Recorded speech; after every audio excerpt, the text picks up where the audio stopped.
Last ఒక 3, 4 days నుంచి మన ఇంటర్నెట్‌లో అయితే ఒక వీడియో అయితే చాలా హల్చల్ చేస్తుంది. ఆ వీడియోలో ఉన్న సారాంశం ఏంటంటే, ఒక కర్ణాటక రాష్ట్రంలో సంబంధించి. కర్ణాటక రాష్ట్రంలో ఒక జిల్లాలో ఒక ప్రాథమిక పాఠశాల చదువుకునే ఒక అమ్మాయి గంగావతి అనే ఒక అమ్మాయి ఆహ్, గంగావతి అమ్మాయి అనే ఒక అమ్మాయి మాట్లాడుతుంది. ముఖ్యంగా దానికి సంబంధించిన సారాంశం ఏంటంటే, ఈ కర్ణాటక రాష్ట్రం అంటే దేశ రాజకీయాలన్నీ మనం గమనించినట్లయితే కర్ణాటక రాష్ట్రంలో ఒక ఎత్తు ఉంటుంది. మిగతా రాష్ట్రాలనేవి ఒక ఎత్తు. కర్ణాటక రాష్ట్రం ముఖ్యంగా లింగాయత సామాజిక వర్గానికి చెందిన వాళ్ళ ఆధిపత్యం కొనసాగుతుంది. ఈ లింగాయతులు ఏం చెప్తే అది. వాళ్ళు ఎవరిని మంత్రులుగా నియమించమంటే వాళ్ళు మంత్రులుగా నియమిస్తది గవర్నమెంట్. Irrespective of government. అది బీజేపీ గవర్నమెంటా, కాంగ్రెసా, కమ్యూనిస్ట్ అనేది గాదు. వాళ్ళు చేతుల్లోకి తీసుకుంటారు గవర్నమెంట్ పరిపాలనని వాళ్ళ చేతుల్లోకి తీసుకుంటారు. వాళ్ళ నిర్ణయాలే ఎక్కువగా అమలవుతూ ఉంటాయి. ఈ కర్ణాటక రాష్ట్రంలో. అయితే ఇప్పుడు కర్ణాటక రాష్ట్రం ఏం ఆలోచించిందంటే పాఠశాలలో చదువుకునేటువంటి పిల్లలకి పౌష్టికాహార లోపం ఉంది. కాబట్టి ఒక గుడ్డు, బనానా ఇవ్వాలని డిసైడ్ అయింది. ఇది డిసెంబర్ 1 నుంచి అమలవుతున్నటువంటి అంశం. 4 నెలల పాటు ఈ కార్యక్రమాన్ని కొనసాగించాలని గవర్నమెంట్ డిసిషన్ తీసుకుంది. డిసిషన్ తీసుకోగానే లింగాయతుల నుంచి ఒక అబ్జెక్షన్ వచ్చింది.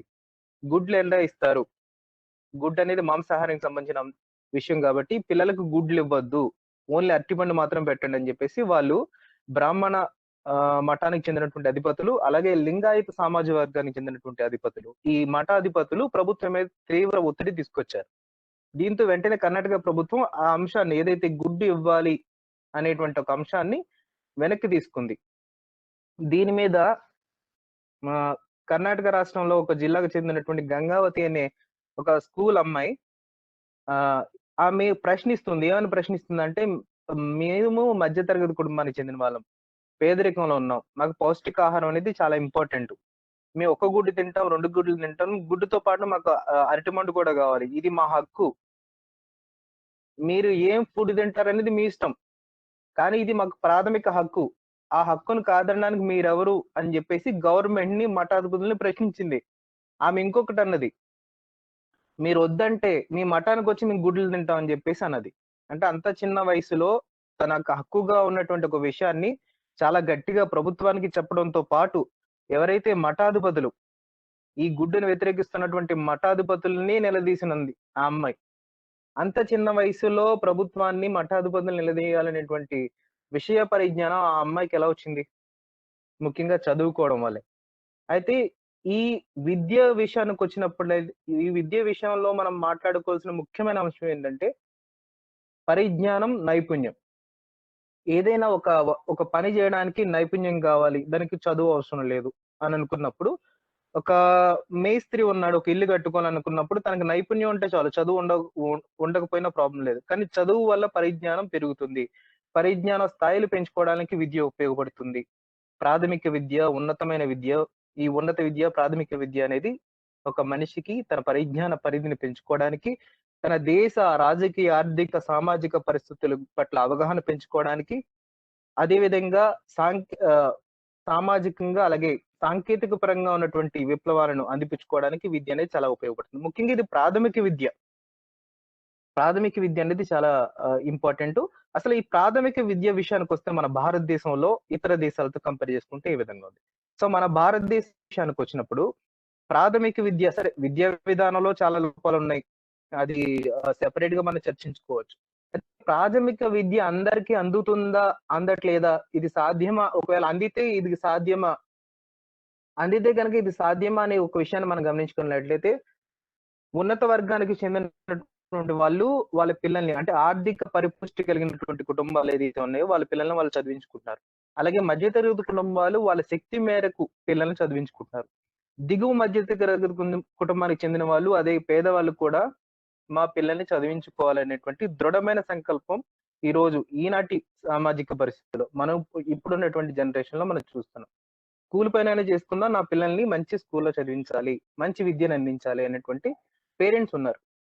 అయితే పేరెంట్స్ ఉన్నప్పటికీ కూడా ఎటువంటి పరిస్థితుల్లో విద్య అందడం లేదు అనేటువంటి విషయాన్ని మనం లోతుగా ఆలోచిస్తే మన భారతదేశంలో ముఖ్యంగా పట్టణాలు, నగరాలు వీటిని మినహాయిస్తే గనక మారుమూల ప్రాంతాల్లో, గిరిజన ప్రాంతాల్లో అటవీ ప్రాంతాల్లో, లంకల్లో.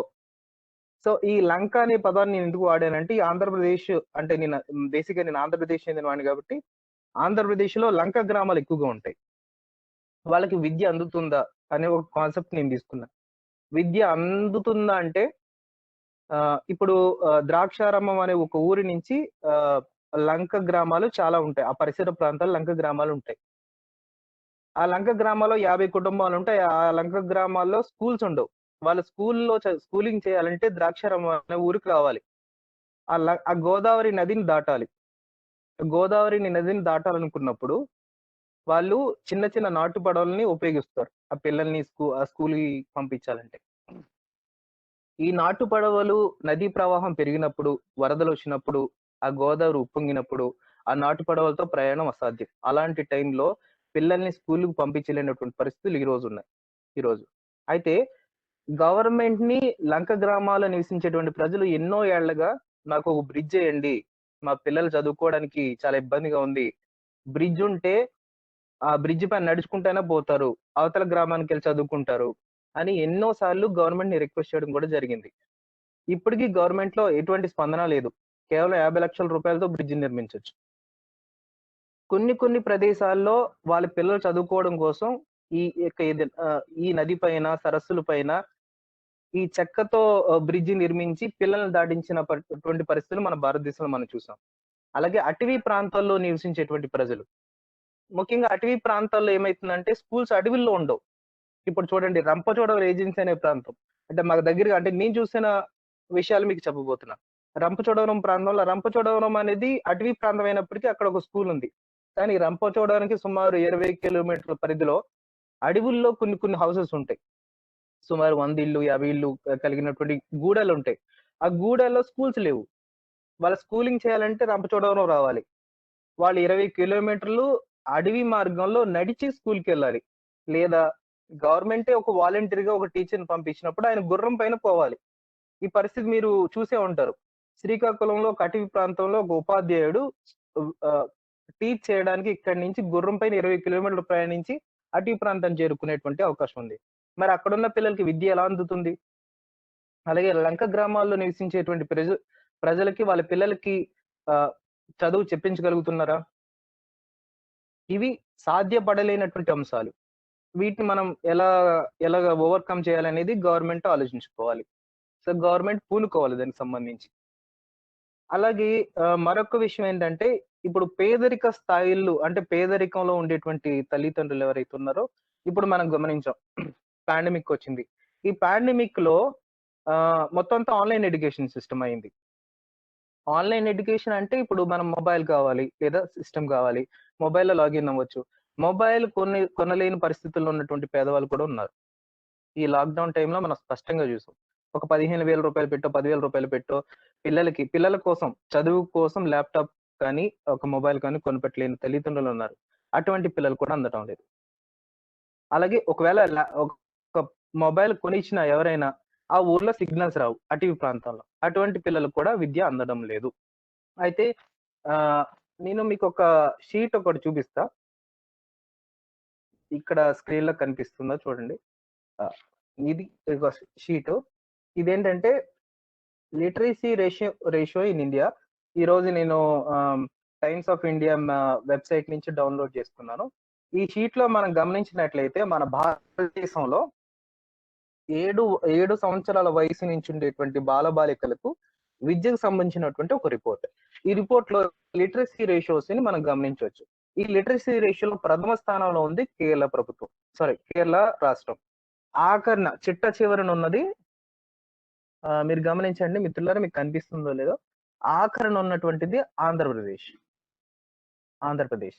అయితే మనం ఇక్కడ చూడొచ్చు కేరళ ప్రభుత్వంలో బా బా అంటే బ మగ పిల్లలకు సంబంధించినటువంటి ఒక లిటరసీ రేషియో 97.4 ఉంటే, ఆడపిల్లలకు ఉన్నటువంటి లిటరసీ రేషియో 95.2 ఉంది.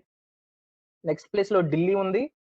అలాగే తర్వాత ఉత్తరాఖండ్, హిమాచల్, అస్సాం, మహారాష్ట్ర లాస్ట్‌లో ఆంధ్రప్రదేశ్ ఉంది. ఆంధ్రప్రదేశ్‌లో బాలురు ఆహ్, ఆహ్, లిటరసీ రేషియో 73.4 కింద ఉంటే, ఆడపిల్లల లిటరసీ రేషియో 59.5% ఉంది. మనం ఈ లిటరసీ రేషియోను గమనించినప్పుడు కేరళ లాంటి రాష్ట్రంలో ప్రతి ఒక్కరూ చదువుకోవడానికి గల కారణాలేంటి? ఇప్పుడు కేరళ లాంటి ప్రాంతాల్లో కూడా అడవిల్లో కూడా గ్రామాలుంటాయి. ఆ పిల్లలు కూడా చదువుకున్నట్లే గదా! సో, ఆ ప్రభుత్వం వాళ్ళకి కల్పిస్తున్నటువంటి మౌలిక సదుపాయాలేంటి? మౌలిక సదుపాయాలు ప్రభుత్వం కల్పించినప్పుడు పిల్లలు చదువుకోవడానికి సిద్ధంగా ఉన్నారు. వాళ్ళ తల్లిదండ్రులు పిల్లల్ని బడికి పంపించడానికి సిద్ధంగా ఉన్నారు. ఆఖరికి బీహార్‌ని దాటుకొని కూడా ఆంధ్రప్రదేశ్ లోవర్ లెవెల్‌లో ఉండడానికి గల కారణాలేంటి? ఇప్పుడు మనం చాలా మంది ఢిల్లీ అనుకుంటాం. ఢిల్లీని మించి కేరళ ఉంది. ఈ కేరళ ఈ యొక్క స్థానాన్ని చాలా సంవత్సరాల నుంచి కాపాడుకుంటూ వస్తుంది. లిటరసీ విషయంలో కేరళను మనం అభినందించి తీరాల్సిందే. ఈ కమ్యూనిస్ట్ గవర్నమెంట్. అంటే నక్సల్స్ ప్రభావిత ప్రాంతమైన ఛత్తీస్‌గఢ్‌లో కూడా లిటరసీ రేషియో చాలా అద్భుతంగా ఉంది. 85.4% బాలుర నమోదైతే అంటే అబ్బాయిలు చదువుతున్నట్లయితే 68.7% అమ్మాయిలు చదువుతున్నారు. అయితే నాకిక్కడ ఒక చిన్న విషయం బాధ కలిగించే విషయం ఏంటంటే, మీరు గమనించినట్లయితే ఆహ్, అబ్బాయిలకి, అమ్మాయిలకి సంబంధించిన ఒక డిస్క్రిమినేషన్ ఇక్కడ మనం చదువులో చూడొచ్చు. ఆడపిల్లలు రేషియో అనేది చాలా ఒక కేరళ, ఢిల్లీ, ఇటు ఉత్తరాఖండ్ మినహాయిస్తే మిగతా రాష్ట్రాల్లో చాలా తక్కువగా ఉంది. ఆంధ్రప్రదేశ్‌లో ఇంకా తక్కువగా ఉంది. 59.5% మంది మాత్రమే బాలికలు చదువుకుంటున్నారు. ఇక్కడ బాలికలకు సంబంధించినటువంటి ఎందుకు చదువుకోలేకపోతున్నారనేది సామాజిక అంశం అది. దాంట్లో మతము కూడా ఇన్వాల్వ్ అయ్యి ఉంటుంది. మత మత పద్ధతులు, లేదంటే మా కులం ఆచారం అని, మా కులంలో ఉన్న ఆడపిల్లలు చదువుకోకూడదని, మన కులంలో ఉన్న ఆడపిల్లలు బయటికెళ్ళకూడదని, ఈ మూఢాచారాలు కూడా మనం స్పష్టంగా గమనించొచ్చు. ఇది రాజస్థాన్‌లో ఎక్కువగా జరుగుతుంది. నార్త్ ఇండియాలో ఎక్కువగా ఆడపిల్లల్ని చదివించడానికి ఇష్టపడరు. నార్త్ ఇండియాతో కంపేర్ చేసుకున్నా మన సౌత్ ఇండియాలో కొంచెం మెరుగ్గా ఉంది. కానీ ఇక్కడ రేషియోస్ మనం చూసుకున్నట్లయితే ఆంధ్రప్రదేశ్ ఫస్ట్‌లో ఉంది. ఈ ఆడపిల్లల చదువు విషయంలో కూడా మన భారతదేశాలు ముఖ్యంగా బాధపడేటువంటి అంశం. అలాగే అడిగారు, ప్రపంచంలో స్టాటిస్టిక్స్ ఎలా ఉన్నాయని చెప్పేసి. 130 దేశాల్లో చాలా దేశాలు ఉచిత విద్య, ఉచిత వైద్యం irrespective of their income level. వాళ్ళ ఇన్‌కమ్ లెవెల్‌కి సంబంధం లేకుండా ప్రతి ఒక్కరికి వైద్యము, విద్య ఉచితంగా అందిస్తున్నారు. ఏ దేశంలోనైతే వైద్యం, విద్య ఉచితంగా అందుతుందో ఆ దేశ ఆర్థిక పరిస్థితి మరింత మెరుగ్గా ఉంటుంది. కారణాలేంటంటే ఈరోజు మన భారతదేశంలో విద్య పైన, వైద్యం పైన ఎక్కువగా వ్యాపారం జరుగుతుంది. విద్య సక్రమంగా అందినప్పుడే, పరిజ్ఞాన స్థాయిలు పెరిగినప్పుడే ప్రశ్నించేటువంటి మనస్తత్వం పిల్లల్లో బలపడుతుంది. సో మీరు అడగొచ్చు, చదువుకున్న వాళ్ళు కూడా మూఢనమ్మకాలు ఉంటున్నారా? అది వేరే కాంటెక్స్ట్‌లో మనం మాట్లాడుకోవచ్చు. అయితే ఇండిపెండెంట్‌గా వాళ్ళ కాళ్ళ మీద వాళ్ళ బ్రతకడానికి, వాళ్ళ ఆలోచన స్థాయిని పెంచుకోవడానికి విద్య అనేది ఉపయోగపడుతుంది. ముఖ్యంగా ప్రభుత్వాలు పూనుకొని మౌలిక సదుపాయాలు కలిగిస్తే ప్రతి ఒక్కరు ఈ రాష్ట్రంలో, ఈ దేశంలో చదువుకోవడానికి సిద్ధంగా ఉన్నారు. పూర్వం రోజులు గానించి ఇప్పటికి గమనించుకున్నట్లయితే ఈ పరిస్థితి కొంచెం మెరుగ్గా కనిపించింది. ప్రభుత్వం ఇంకా అంటే విగ్రహాలకు 3,000,00,00,000, 2,000,00,00,000 ఖర్చు పెట్టే బదులు దాన్ని ఎడ్యుకేషన్ పైన ఖర్చు పెట్టండి. ఈరోజు మన భారతదేశం ఎడ్యుకేషన్ పైన ఖర్చు పెడుతున్న డబ్బు $4.8 బిలియన్. అది విగ్రహం ఖర్చు కూడా కాదు. సో, ఈ విధంగా ఆలోచిస్తే మనం అంటే ప్రభుత్వాలు పూనుకోకుండా ప్రజలే ఏమి చేయలేని పరిస్థితిలో ఈరోజు మనం ఉన్నాం. Education policy is different. Education policy మీద పెద్ద చర్చే పెట్టుకోవచ్చు. ఇది సార్ నా ఒపీనియన్. అందరికీ విద్య సాధ్యమా? అసాధ్యమా? ఇది ఈనాటి మకుటం టైటిల్ చర్చకి. సాధ్యమా అంటే సాధ్యమే, అసాధ్యమా అంటే అసాధ్యం. అంటే ఈ సాధ్యమా అసాధ్యమా అనేది చాలా ఫ్యాక్టర్స్ మీద ఆధారపడి ఉంటుంది. ఏదైనా అసాధ్యాన్ని సాధ్యం చేయొచ్చు, కానీ దానికి ఒక విల్ పవర్ ఉండాలి. దాన్ని చెయ్యాలి అనేటువంటి దృఢ నిశ్చయం అనేది పాలకుల్లో ఉండాలి, సమాజంలో ఉండాలి, అందరిలో ఉండాలి. తల్లిదండ్రులు ముఖ్యంగా వీళ్ళందరిలో కూడా ఉంటే అది కొన్ని ఒడిదుడుకులు మనకు కలుగుతున్నా కూడా దాన్ని అసాధ్యాన్ని సాధ్యం చేసే అవకాశం అనేది తప్పకుండా ఉంటుంది. అయితే ప్రస్తుత కాలమాన పరిస్థితుల్లో ఇది ఎంతవరకు సాధ్యము అంటే ఇది కొద్దిగా కఠినతరమైనటువంటి టాస్క్. దీన్ని అందరికీ విద్య కలిగేట్టుగా, విద్య దొరికేట్టుగా చేయాలి అంటే ఇది కొద్దిగా కఠినతరమైనటువంటి టాస్క్ ఇది. అయితే ఇప్పుడు అసలు అసాధ్యం ఎందుకు అవుతున్నది అందరికీ? ఇందాక పృథ్వీ గారు కూడా కొన్ని పాయింట్లు టచ్ చేశారు. ఎందుకు అసాధ్యం అవుతున్నది అంటే ఈ విద్య అనేది విద్య నేర్పేటువంటి సిస్టమ్ వ్యవస్థ మూలకి విస్తరించలేకపోతున్నది. దానికి కారణాలు ఎన్నైనా ఉండొచ్చు. ఇప్పుడు వారు ఇందాక చెప్పారు, రంపచోడవరం అడవుల్లో కానీ లేకపోతే లంక గ్రామాల్లో కానీ ఈ వెళ్ళటం అనేది ఇటు నుంచి గురువులు అటు వెళ్ళలేరు, అటు నుంచి పిల్లలు ఇటు రావటం కష్టం. ఇటువంటి పరిస్థితుల్లో ఇంత కష్టపడి చదవకపోతే ఏం పోయింది, మన కులవృత్తి ఏదో చేసుకుంటే పోలేదా అనే భావన సహజంగా తల్లిదండ్రులకి కలుగుతుంది. అట్లాగే ఇంకొకటి ఉంది, ఇంకొక వర్గం ఏంటంటే సంచార జాతులు ఉన్నాయి. ఈ సంచార జాతులు అనే వాళ్ళు ఎప్పుడు కూడా ఒక చోట స్థిరంగా ఉండరు. వాళ్ళు అన్ని ప్రదేశాల్లో ఎక్కడ పని దొరికితే అక్కడికి కుటుంబాలతో సహా వెళ్ళిపోతూ ఉంటారు. అట్లా వెళ్ళినప్పుడు వాళ్ళ పిల్లలకి ఈ చదువు అనేది దాదాపు అందరూ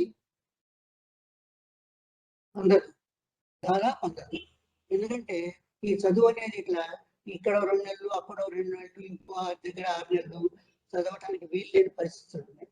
అది విడిగా ఇంట్లో తల్లిదండ్రులకి ఆ అవేర్నెస్ ఉండి వాళ్ళు ఏదైనా చదివించుకుంటే, లేదా చుట్టుపక్కల వాళ్ళు ఎవరైనా ఎన్జిఓస్ లాంటి వాళ్ళు టేకప్ చేసి ఈ సంచార జాతులకు కానీ వీళ్ళకి ఒక స్కూల్స్ లాంటివి రన్ చేసి అలా చేస్తే ఏదైనా అవుతుందేమో కానీ నాకు తెలిసినంతలో అటువంటి వ్యవస్థని మనకు మన దేశంలో లేదు. సంచార జాతుల కోసమే పనిచేసేటువంటి వ్యవస్థలు ఎంతవరకు ఉన్నాయో నాకైతే తెలియదు. అయితే ఈ లిటరసీ రేట్లో మనం చాలా తక్కువలోనే ఉన్నాం. ప్రపంచంలో వ్యాప్తంగా కనుక చూస్తే మన స్థానం 69 అక్కడ ఉండేది. అంటే ఎందుకనంటే ఈ విద్య అనేది మనకు మత మూఢత్వంతో ముడిపడి ఉన్నది. కొన్ని చోట్ల ఈ మత నమ్మకాల వల్ల సరైన విద్య పిల్లలకి అందకపోవటం జరుగుతున్నది. ఈ భారతదేశంలో మనకు దాదాపు కొన్ని స్టాటిస్టిక్స్ ప్రకారం దాదాపు 60 లక్షల మంది పిల్లలు, ఎలిజిబుల్ పిల్లలు, స్కూల్కి వెళ్ళటానికి ఎలిజిబిలిటీ ఉన్న పిల్లలు స్కూళ్ళకు వెళ్లకుండా ఉంటున్నారట. అంటే చాలా స్టాగరింగ్ ఫిగర్ అండి. ఇంత ఉండకూడదు. ఏదైనా ఇట్లా ఇందాక మనం అనుకున్నట్టుగా ఈ లంక గ్రామాలు కానీ లేకపోతే మారుమూల అడవులు కానీ లేకపోతే ఈ సంచార జాతులు కానీ తీసుకుంటే ఇంత ఎప్పుడు ఉండదు. అంటే ఒక గ్రామాల్లో నివసిస్తూ లేకపోతే పట్టణాల్లో నివసిస్తూ కూడా చాలా మంది పిల్లలు స్కూళ్ళకి దూరంగా ఉండాల్సిన పరిస్థితి ఇక్కడ ఉంది. అట్లాగే ఇంకొకటి, ఈ పిల్లల్ని ఏదైనా బలవంతంగా స్కూళ్ళల్లో చేర్పించిన తర్వాత నెమ్మదిగా ఈ డ్రాప్ అవుట్స్ ఎక్కువైపోతూ ఉంటాయి. మధ్యలో మానేసేసి చదువుని వాళ్ళు వేరే కార్యక్రమాలకి వెళ్ళిపోవడం అనేది కూడా జరుగుతుంది. వీటన్నిటిని అరికట్టాలి అంటే ఎవరు అరికట్టాలి? వ్యవస్థ అరికట్టాలి, ప్రభుత్వ వ్యవస్థ అరికట్టాలి. కానీ ఇక్కడ మనకు ఈ ప్రాబ్లమ్స్ కనుక చూస్తే అసలు దాంట్లో గైడ్ చైల్డ్ మామూలుగా ఎప్పుడు అందరికీ తెలిసిందే. ఆడపిల్లల చదువు అనేది least priority item in our families, అంటే సమాజంలో. ఇవి మరి కారణాలు ఏంటి అని చెప్పి మనం కనుక ఒకసారి పరిశీలిస్తే, ఇది విద్య అనేది ప్రభుత్వం ప్రొవైడ్ చేయాలి. అది ఉచిత విద్య కావచ్చు, ఉచిత విద్య ప్రొవైడ్ చేయాలి. చాలా దేశాలు చేస్తున్నారు. మన దేశంలో అట్లా లేదు. మనది మిక్స్డ్ సెక్టర్ లో ఉంది, కొంత ప్రైవేట్ వ్యవస్థలో, కొంత గవర్నమెంట్ వ్యవస్థలో ఉంది. కానీ ఈ గవర్నమెంట్ వ్యవస్థలోది అట్లాగే ఉంది, అయోమయంలోనే ఉంది. అలాగే ఈ ప్రైవేట్ వ్యవస్థని కంట్రోల్ చేసేటువంటి శక్తి గవర్నమెంట్ దగ్గర లేకుండా పోతుంది. దానివల్ల ఈ విద్యా వ్యవస్థ అనేది ఈ పొలిటికల్ పార్టీస్ ఎవరైతే గవర్నమెంట్ నడుపుతుంటారో వారి యొక్క ప్రియారిటీ లిస్టులో లేనట్టుగానే మనకు కనిపిస్తున్నది. ఎందుకంటే ఈ విద్య మీద పెట్టేటువంటి డబ్బులు వాళ్ళు వేరే ఫ్రీపీస్ కింద లోకల్లో, రోడ్లో, లేకపోతే టీవీలో ఏవో అటువంటివి ఇస్తే వాళ్ళకు ఎక్కువ ఓట్లు రాస్తాయి. కానీ విద్య మీద పెడితే ఏమొస్తుంది వాళ్ళకు? వీడు ఎప్పటికి 18 ఏళ్ళు రావాలి, ఎప్పటికి ఓటర్గా మారాలి, వాడు ఎప్పుడు ఓటేయాలి, వీళ్ళు ఎప్పుడు గెలవాలి. సో అందువల్ల ఏమవుతుందంటే విద్య అనేది ఈ పొలిటికల్ సిస్టంలో పడి నలిగిపోతున్నది. వాళ్లకు ఎప్పుడు కూడా ఏ పొలిటికల్ పార్టీ కూడా విద్య అనేది ప్రియారిటీ లిస్ట్ లో ఉండట్లేదు. చాలా డౌన్ ది లైన్ లో ఉంటుంది అది. దాని తర్వాత దీనివల్ల జరిగేది ఏంటి? ఇండియాలో లో స్పెండింగ్ ఈ ఎడ్యుకేషన్ మీద చాలా తక్కువ. అంటే ఎన్నో చిన్న చిన్న ఇతర దేశాలతో కంపేర్ చేస్తే మన దేశంలో ఈ విద్య మీద మనం స్పెండ్ చేసే అమౌంట్ చాలా తక్కువ ఉంది. చాలా దేశాల్లో 6% 6 నుంచి 7% దాకా జీడిపి పర్సంటేజ్ ఆఫ్ జీడిపి వాళ్ళు విద్య కింద ఖర్చు పెడుతుంటే మన దగ్గర 3 to 3.5 మాత్రమే భారతదేశంలో విద్యా వ్యవస్థ కోసం విద్య కోసం మనం ఖర్చు పెడుతున్నాం. కనీసం ఈ 3.5ని వాళ్ళు సంవత్సరానికి ఒక 0.5%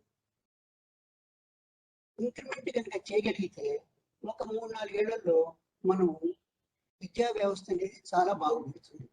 కానీ అది కొద్దిగా ఇంకా ఒక విషయం ఏంటంటే ఈ లేటెస్ట్ బడ్జెట్ లో ఈ బడ్జెట్ ప్రజెంటేషన్ చేసేటప్పుడు విద్యా పద్దులు 6% కోత విధించారు. అంటే ఉన్నదాంట్లో పెంచకపోగా 6% కోత విధించారని చెప్పి మనం బడ్జెట్ పేపర్స్ చూస్తే తెలుస్తుంది. అంటే దీన్ని బట్టి ప్రభుత్వం యొక్క ఉదాసీనత, ప్రభుత్వం యొక్క దేర్ అప్రోచ్ టువర్డ్స్ ఎడ్యుకేషన్ ఎలా ఉంది అనేది మనం అర్థం చేసుకుంటాం. దాని తర్వాత ఇట్లాగే ఇంత ఖర్చు పెట్టినా కూడా కనీసం ఈ ఖర్చు పెట్టే అమౌంట్ అయినా సవ్యంగా వినియోగపడుతున్నదా అంటే అది వినియోగపడదు. అందరికీ తెలిసిందే. మనం ఈ బడ్జెట్ ఫండ్స్ అనేవి ఎంతవరకు సద్వినియోగంగా వినియోగింపబడతాయి అనేది మనకి దాని మీద ల్యాక్ ఆఫ్ కంట్రోల్, సరైన కంట్రోల్స్ ఉండట్లేదు. అదొక కారణం. అట్లాగే ఈ సిస్టమ్ ఫెయిల్యూర్ అంటే ఏంటంటే ఇది ఒక స్కూల్, ఒక చిన్న యూనిట్, ఒక స్కూల్ తీసుకుంటాం. ఆ స్కూల్లో పిల్లలు ఉంటారు, దాని తర్వాత టీచర్లు ఉంటారు. కానీ టీచర్లు తగినంత మంది ఉంటున్నారా? ఆ టీచర్ల మీద కంట్రోల్ ఉంటుంది కదా? ఆ స్కూల్లో జరిగే కార్యక్రమాల మీద, చదువు క్వాలిటీ ఆఫ్ ఎడ్యుకేషన్ మీద ఎటువంటి ఉండడానికి అంత సిస్టమ్ అంతా ఉంటుంది. కానీ ఆ కంట్రోల్ చేయటం అనేది సవ్యంగా జరగాల్సిన రీతిలో జరగట్లేదు అనేది నా అభిప్రాయం. మరి ఇటువంటి పరిస్థితుల్లో మరి ఈ అసాధ్యాన్ని సుసాధ్యం చేయాలంటే మనం ఏం చేయాలి? మొట్టమొదట ఎలిజిబుల్ చిల్డ్రన్ మొత్తాన్ని కూడా స్కూల్ బాట పట్టించాలి. ఎలిజిబిలిటీ ఉన్న స్టూడెంట్స్ మొత్తాన్ని కూడా, చిన్న పిల్లలందరినీ కూడా బడి బాట పట్టించాలి. ఇప్పటికీ మనం కొన్ని స్కీములు ఉన్నాయి. వాళ్ళని బడి వైపు ఆకర్షించడానికి మిడ్ డే మీల్స్ పెట్టాము. ఇందాక బుద్ధి గారు చెబుతున్నారు మిడ్ డే మీల్స్ గురించి. ఇక్కడ మిడ్ డే మీల్స్ ప్రోగ్రామ్స్ ఉన్నాయి. కొంతమంది వెళ్తుంటారు, వెళ్ళిన తర్వాత భోజనం చేసిన తర్వాత గోడలు దూకేసో లేకపోతే ప్రహరీ గోడలు ఎక్కడైనా బొక్కలు ఉంటే వాటిని దూరి వెళ్ళిపోతుంటారు. ఇది నిజం. నేను ఏదో సరదా జోకుగా చెప్పట్లేదు. అట్లాంటి స్కూల్ కూడా ఉంది, నేను చూసాను. కాబట్టి ఈ ఏవైతే దీని కింద ఖర్చు పెడుతున్నాము, మిడ్ డే మీల్స్ కింద ఏదైతే ఖర్చు పెడుతున్నాము, లేకపోతే ఉచితంగా పుస్తకాలు ఇస్తున్నాము, ఉచితంగా యూనిఫామ్ ఇస్తున్నాము, ఉచితంగా చాలా ఇస్తున్నారు, షూస్ అవన్నీ. అటువంటిప్పుడు వాటికి తగినటువంటి ఫలము ఆ సిస్టమ్ జనరేట్ అవుతున్నదా లేదా అనేది ఇవాల్యుయేట్ చేసుకోవాలి ప్రభుత్వం. అలా చేయకుండా ఊరికినే ఒక 4 లక్షల కోట్లు ఇచ్చేసాము, ఖర్చు పెట్టుకోండి అంటే అది ఖర్చు అవుతూనే ఉంటుంది. కానీ డిజైర్డ్ రిజల్ట్స్ మాత్రం రావడంలో వైఫల్యం జరుగుతూ ఉంటుంది. అది దాని తర్వాత ఇన్ఫ్రాస్ట్రక్చర్. ఇప్పుడు పిల్లలు స్కూల్కి రావాలంటే వాళ్ళకి ఆకర్షణ ఉండాలి, ఆ స్కూల్కి ఒక బ్రాండ్ వాల్యూ ఉండాలి. ఇప్పుడు మనకి చాలా మంది తల్లిదండ్రులు మధ్యతరగతి వాళ్ళు, పై మధ్యతరగతి వాళ్ళు, అప్పర్ క్లాస్ వాళ్ళు చెప్తూ మా పిల్లవాడు ఫలానా స్కూల్లో చదువుతాడండి. It's a status symbol for them. మా పిల్లవాడు స్కూల్లో అది జరుగుతుంది, ఇది జరుగుతుంది, అట్లా చేస్తారు, ఇట్లా చేస్తారు, స్విమ్మింగ్ పూల్ ఉంటుంది, హార్స్ రైడింగ్ ఉంటుంది. ఇవన్నీ ఏంటంటే స్టేటస్ సింబల్. ఇవి పిల్లల్ని, తల్లిదండ్రుల్ని ఆకర్షిస్తాయి కూడా. మరి అటువంటివి, మరి horse riding, swimming pools government schools లో కట్టకపోయినా మినిమం రిక్వైర్డ్ స్టాండర్డ్ ఇన్ఫ్రాస్ట్రక్చర్ అనేది చాలా స్కూళ్ళల్లో ఉండదు. బెంచ్లు ఉండవు, కింద కూర్చుంటారు. I'm not a professional teacher, కానీ but I'm in the teaching profession for the last 7-8 years. మేము ఇంట్లోంచి పాఠం చదువుతుంటే ఆన్లైన్లో లోపల క్లాస్ నడుస్తుంటుంది, బయట వరండాలో క్లాస్ నడుస్తుంటుంది. వాళ్ళకి టీచర్ లేకపోతే వాళ్ళు అరిచే అరుపులకి లోపల పిల్లలకి ఏమీ వినిపించదు. అంటే ల్యాక్ ఆఫ్ ఇన్ఫ్రాస్ట్రక్చర్. రూమ్స్ ఉండవు, బెంచీలు ఉండవు. దాని తర్వాత సరే ఆన్లైన్కి అయితే దాని గురించి మనం మాట్లాడద్దు. ఫ్యామిలీ తిరగవు, మంచినీళ్ళ వ్యవస్థ బాగుండద్దు, టాయిలెట్ వ్యవస్థ వరస్ట్గా ఉంటుంది చాలా స్కూళ్ళల్లో. ఇటువంటి పరిస్థితుల్లో ఆడపిల్లలు ఎలా స్కూల్కి వెళ్తారు? తల్లిదండ్రులు ఎలా స్కూల్కి పంపిస్తారు పిల్లల్ని?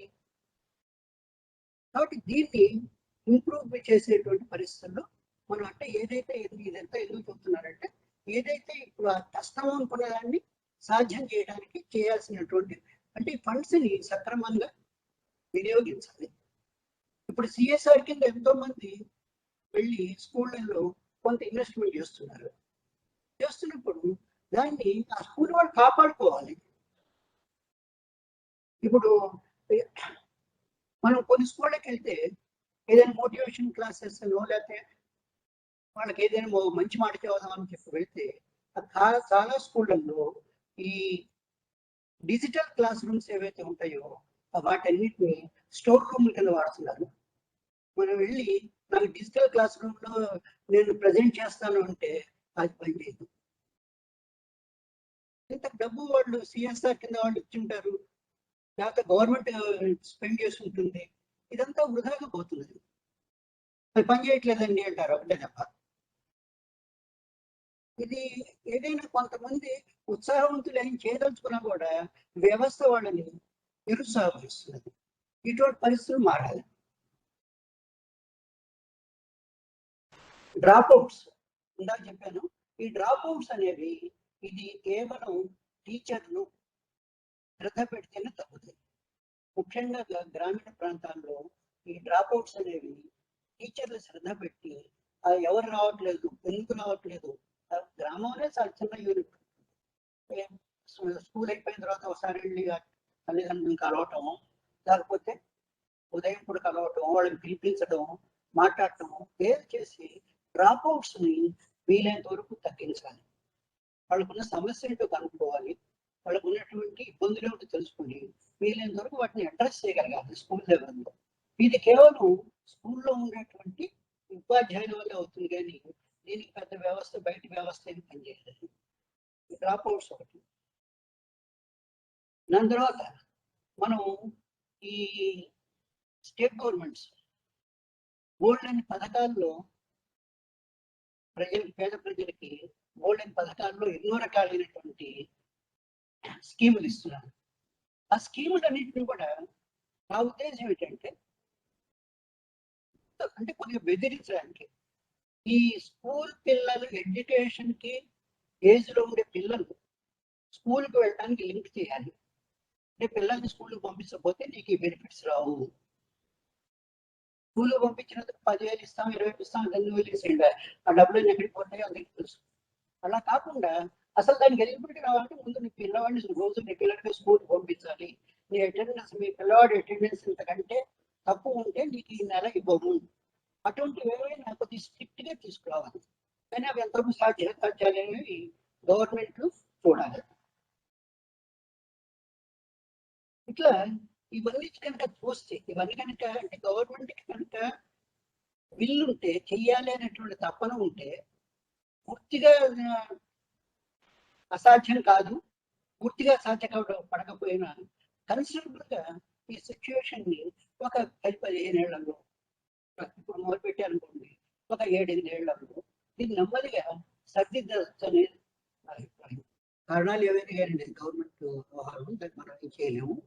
అయితే ఒక సమాజ శ్రేయస్సు కోరుకునేటువంటి వ్యక్తులుగా మనం ఏమన్నా దీన్ని చేయగలమా అనేది మనం ఒకసారి ఆలోచిస్తే ఇప్పుడు ఈ స్కూళ్ళలో నాకు పెద్దగా తెలియదు కానీ ఏదో వాలంటరీ టీచర్స్ లేకపోతే ఏదో ఉంటారు, వాళ్ళకి ఏదో కొంత పేమెంట్ చేసి వాళ్ళ చేత చదువు చెప్పిస్తుంటారు. ఇప్పుడు వాళ్ళని కూడా రెన్యూ చేయలేదని చెప్పి పేపర్లో వార్త చూశాను.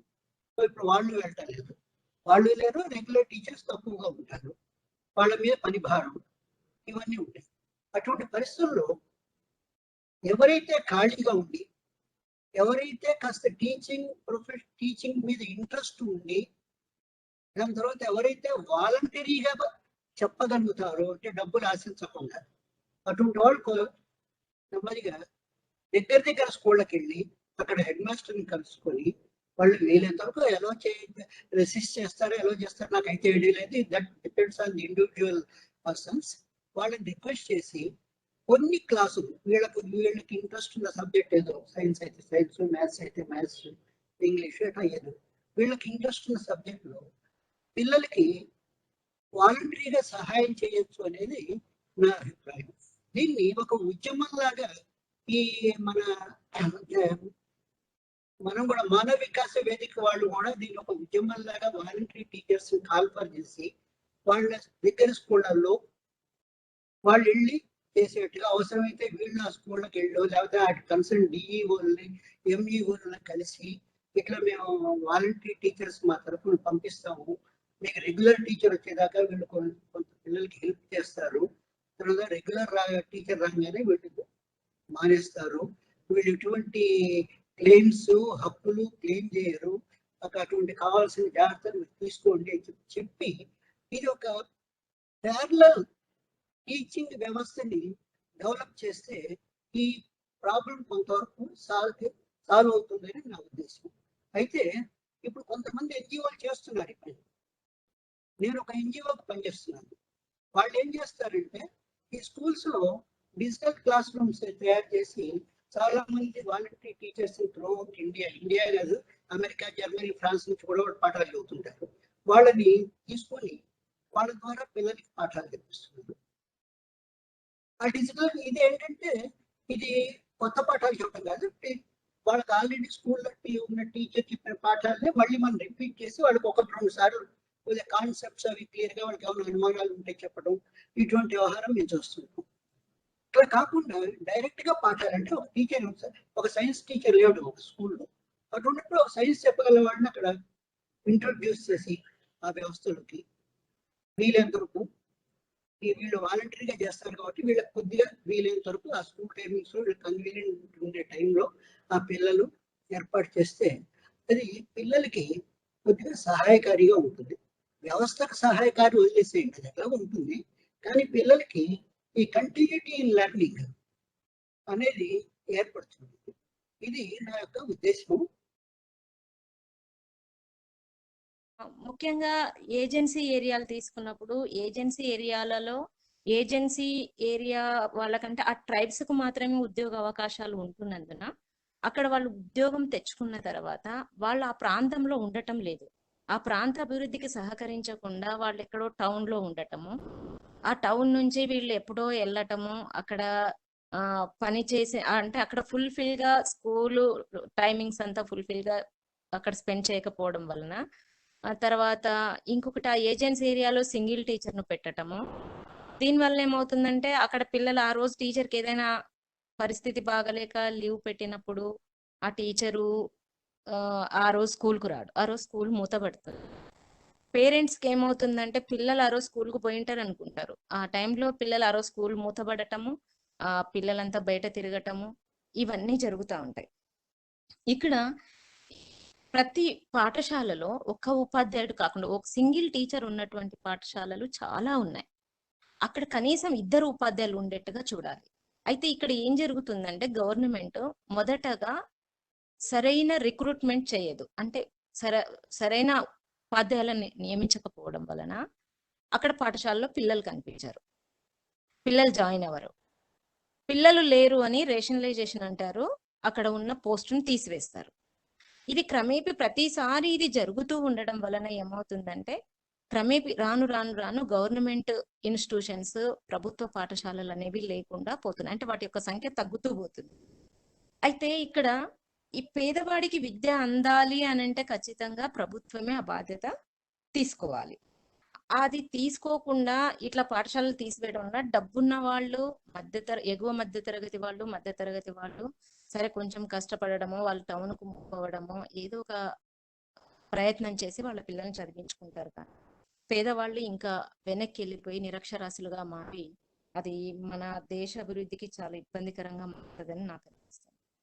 ఇంకా అమ్మాయిల లిటరసీ విషయంలో అబ్బాయిల్ని చదివిస్తున్నారు, అమ్మాయిల్ని చదివించటం లేదు అంటే ఇక్కడ ఒకటి అమ్మాయి అబ్బాయి జెండర్ డిస్క్రిమినేషన్ కాకుండా అమ్మాయిల విషయంలో ఏమవుతుందంటే వాళ్ళ చెల్లెలు అమ్మాయి తర్వాత ఫస్ట్ అమ్మాయి తర్వాత వెనక ఇంకొక పాపనో బాబో పుట్టినప్పుడు ఏమవుతుందంటే అమ్మా నాన్నలు ఇద్దరు కూలికి పోతారు. ఆ చిన్న పాపను చూసుకోవటానికి ఖచ్చితంగా ఈ పెద్ద అమ్మాయిని స్కూల్ మానేపిస్తున్నారు. లేదు అంగన్వాడీస్ ఉన్నాయి అంటారు, కానీ అంగన్వాడీ పాఠశాలలు కూడా 3 సంవత్సరాల పైన ఉన్న పిల్లల్నే ఉంచుకుంటారు వాళ్ళు. అది వాళ్ళు సగం పూట వరకే ఉంచుకుంటారు. ఇప్పుడు ఈ మధ్య కాలంలో 3 గంటల వరకు ఉంచుకుంటారు. మరి ఆ తర్వాత ఎవరు చూసుకోవాలి ఆ పాపని? ఉమ్మడి కుటుంబాలు ఉండటం లేదు. బతకటం కోసము, కూలి పనుల కోసము కొత్త కొత్త ప్రాంతాలకు తరలి వెళ్తున్నారు భార్యాభర్తలు. ఆ క్రమంలో ఇట్లా అమ్మాయిల యొక్క చదువును, వాళ్ళ యొక్క స్కూల్ ఎడ్యుకేషన్ ని డ్రాప్ చేస్తున్నారు. మేము ఎన్నిసార్లు ఎంకరేజ్ చేసినా చిన్న పాపను తీసుకొని వచ్చేటైతే పంపిస్తామంటారు. కానీ ఆ చిన్న పాపను తీసుకొని ఆ పాప పాఠశాలకు వచ్చినా ఆ చిన్న పాపను చూడడమే సరిపోతుంది తప్ప ఆ పాప మేము చెప్పే పాఠాలు ఏమీ వినలేదు. ఇది ఒక కారణం. ఇక డ్రాప్ అవుట్స్ ను అరికట్టడము అన్న విషయంలో 2 ఉంటాయి కారణాలు. ఒకటి అందులో టీచర్ పాత్ర చాలా ఉంది. దీక్షితులు సార్ చెప్పినట్టుగా ఏం చేస్తాడంటే చదువులో కాస్త వెనకబడినా, కొంచెం టీచర్ చెప్తున్న అంశాలను నేర్చుకోరాకపోయినా టీచర్స్ వాళ్ళ మీద హార్ష్గా బిహేవ్ చేస్తున్నారు, వాళ్ళని పనిష్మెంట్ ఇస్తున్నారు. అట్లా ఇవ్వటం వలన పిల్లవాడు చదువు అంటేనే, టీచర్ అంటేనే భయపడి డ్రాప్ అవుట్గా మారిపోయింది. ఒక మధ్యాహ్న భోజన సమయానికి ఏదోలాగా వచ్చేసి భోజనం చేసి పారిపోతున్నారు అంటే అతడు ఎక్కడ ఉన్నాడు? డ్రాప్ అవుట్ అయ్యి కూలి పనికి అట్లాంటి పనులకి ఏమీ వెళ్ళట్లేదు, పేరెంట్స్ పనులకు తీసుకెళ్ళట్లేదు, కానీ పాఠశాలకే రావటం లేదు. అంటే అతనికి ఆ విద్య యొక్క అవసరము తెలియటం లేదు. తర్వాత టీచరు వాడి పైన పెట్టేటువంటి ఆ పనిష్మెంట్, ఎంత రైట్ టు ఎడ్యుకేషన్ యాక్ట్ వచ్చినప్పటికీ కూడా టీచర్లు ఇప్పటికీ బెత్తం పట్టుకొని ఇంకా బెదిరిస్తూనే ఉన్నారు. తర్వాత తోటి విద్యార్థులతో కూడా వాళ్ళు కొన్ని రకాల అవమానాలకు గురవుతారు. చదవని పిల్లలు, తర్వాత పూర్ బ్యాక్గ్రౌండ్ నుంచి వచ్చినటువంటి పిల్లలు తోటి విద్యార్థులతో అవమానాలకు గురవుతున్నారు, టీచర్ తో కూడా నెగ్లిజెన్సీకి అవుతున్నారు. ఇట్లా అవ్వటం వలన ఆ పిల్లలు ఒకసారి చాలా పెయిన్ గా ఉంటుంది. అది అరే ఈ పిల్లల్ని ఇలా కనీసం సరే వాళ్ళు ఒక టాప్ లెవెల్ కు చదువుకు రాలేకపోవచ్చు, కానీ ఒక యావరేజ్ స్టూడెంట్ గా అయినా రాగలడు టీచర్ కొంచెం ఇంట్రెస్ట్ పెడితే. అంటే కామన్ గా చెప్తున్నటువంటి ఒక 45 మినిట్స్ లో ఒక 30 మినిట్స్ క్లాస్ చెప్పి 15 మినిట్స్ అట్లాంటి విద్యార్థులను ప్రేమతో పలకరించి వాడికి రోజుకు ఒక వర్డ్, ఒక సరళ పదం నుంచి రోజుకు ఒక వర్డ్, రోజుకు ఒక చిన్న మ్యాథ్స్ ప్రాబ్లం చెప్తే బేసిక్ నాలెడ్జ్, అంటే ఇప్పుడు సమాజంలో బతకడానికి ఉపయోగపడే బేసిక్ నాలెడ్జ్ అయినా తెచ్చుకోగలడు. కానీ అట్లా కాకుండా ఆ పిల్లవాడిని కానీ ఆ అమ్మాయిని భయపెట్టించి ఒక రకమైన ఫోబియాకు గురి చేసి పాఠశాలకు దూరం చేస్తుంది. ఇది మేము చదువుకునే రోజుల్లో అది ఎక్కువగా కనిపించేది. ఇప్పుడు తగ్గిపోయింది, కానీ అయినప్పటికీ ఇంకా తగ్గాలి. డ్రాప్ అవుట్స్ కు ఇది ఒకటి. ఇందులో ఉపాధ్యాయుల పాత్ర ఇదే. ఇక గవర్నమెంట్ వ్యవస్థలో ఏమవుతుందంటే ఒక టీచరు ఒక పాఠశాల నుండి రిటైర్డ్ అయితే మళ్ళీ ఎప్పటికూ రిక్రూట్మెంట్ అవుతుందో లేదా ట్రాన్స్ఫర్స్ ద్వారానో ఆ ప్లేస్ ఫుల్ఫిల్ చేయబడుతుంది. అంతవరకు అక్కడ ఆ టీచర్ ప్లేస్ ని ఎవరు భర్తీ చేయాలి? ఆ టీచర్ చెప్పాల్సినటువంటి సబ్జెక్టుని ఎవరు చెప్పాలి? ఏమంటారు, సంఖ్య తక్కువగా ఉంది కదా, క్లాసెస్ మెర్జ్ చేసి చెప్పండి అంటారు. ఒక 6th 7th క్లాస్ ని మెర్జ్ చేసి వాళ్ళందరికీ సిలబస్ ఎలా గలుగుతారు అక్కడ ఉన్న టీచర్స్? దీనితో ఏమవుతుందంటే చాలా కాలం నుంచి పేరెంట్స్ గమనిస్తున్నటువంటి పేరెంట్స్ ఏంటంటే చాలా కాలం నుంచి సైన్స్ సబ్జెక్ట్ అవ్వటం లేదు పిల్లలకు, లేదా చాలా కాలం నుంచి హిందీ సబ్జెక్ట్ అవ్వటం లేదు, ఆ సబ్జెక్టు చెప్పటం లేదు, అన్ని సబ్జెక్టులు మా పిల్లలకు రావటం లేదు, కాబట్టి మేము దగ్గరలో ఉన్న ప్రైవేట్ పాఠశాలకు పంపించుకుంటాం అంటారు. కనీసం అక్కడ ఒక డిఎస్సి రిక్రూట్మెంట్ కాకపోయినా ఎప్పటికప్పుడు వాలంటీర్స్, అంటే ఒక వేకెన్సీ ఉంది అంటే ఆ వేకెన్సీకి ఎంబడి అక్కడ అందుబాటులో ఉన్నటువంటి ఒక వాలంటీర్ని రిక్రూట్ చేసేటువంటి వ్యవస్థను గవర్నమెంట్ మెరుగుపరుచుకుంటే బాగుంటుందని నేను ఇక పాఠశాల ఇన్ఫ్రాస్ట్రక్చర్స్ కూడా చాలా ఇబ్బందికరంగా ఉంటాయి. ప్రజెంట్ మా పాఠశాల పరిస్థితులే చెప్తే 1 నుంచి 7 తరగతుల వరకు స్కూల్ ఉంది. 2 గదులు, 2 వరండాలు. ఇక 4 అంటే 2 వరండాలను, 2 క్లాస్ రూమ్లను 7 తరగతులుగా విభజించుకొని 5 మంది టీచర్లం అక్కడ పనిచేస్తున్నాం. ఇంతకుముందు పిల్లల సంఖ్య తక్కువ ఉండింది. ఇప్పుడు పిల్లల సంఖ్య కోవిడ్ కారణంగా ప్రైవేట్ స్కూల్స్ మూతపడడంతో మా దగ్గరికి సంఖ్య పెరిగింది. సంఖ్య బాగా ఎక్కువైపోయి పిల్లలకు కూర్చోడానికి ప్లేస్ సరిపోక చుట్టుపక్కల చెట్లు పెట్టుకొని ఓపెన్ ప్లేస్ కూర్చుందామంటే కూడా లేదు. ఇంతకు ముందు మేము చిన్నప్పుడు చదివేటప్పుడు కనీసం చెట్ల కిందనైనా చదువుకోవడానికి ప్లేస్ దొరికేది. ఇప్పుడు అంతా కూడా చుట్టుముట్టు ఊరైపోయి ఆ పాఠశాలకు అటు ఇటు ఎక్కడ ప్లేస్ లేకుండా చాలా ఇబ్బందికర పరిస్థితుల్లో బోధన జరుగుతూ ఉంది. ఇక డ్రాప్ అవుట్స్, పేదవారికి చదువు, వీటన్నింటిలో యూత్ పాత్ర కూడా చాలా ఉందని నేను భావిస్తున్నాను. గ్రామీణ ప్రాంతంలో ఉన్నటువంటి యువకులు కానీ, లేదా పట్టణ ప్రాంతంలో గ్రామీణ ప్రాంతం నుంచి వచ్చి పట్టణ ప్రాంతంలో ఉద్యోగం చేస్తున్నటువంటి ఎప్పుడో ఒకసారి, నెలలో 1 సారి 2 సార్లు ఆ గ్రామానికి వెళ్తారు.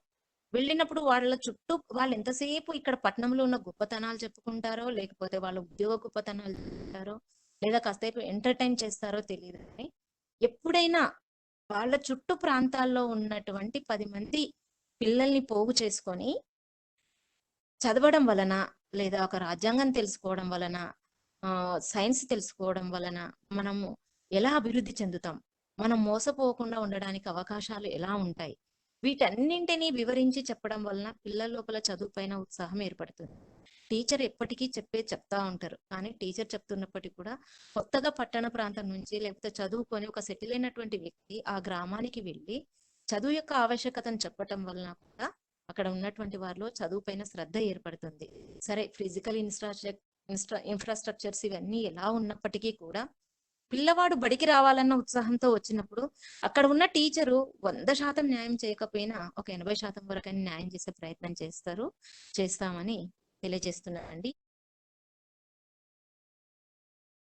చేస్తే రిమోట్ ప్లేసెస్ లో ఈ కొంతవరకు చేయొచ్చు, పూర్తిగా కాదు.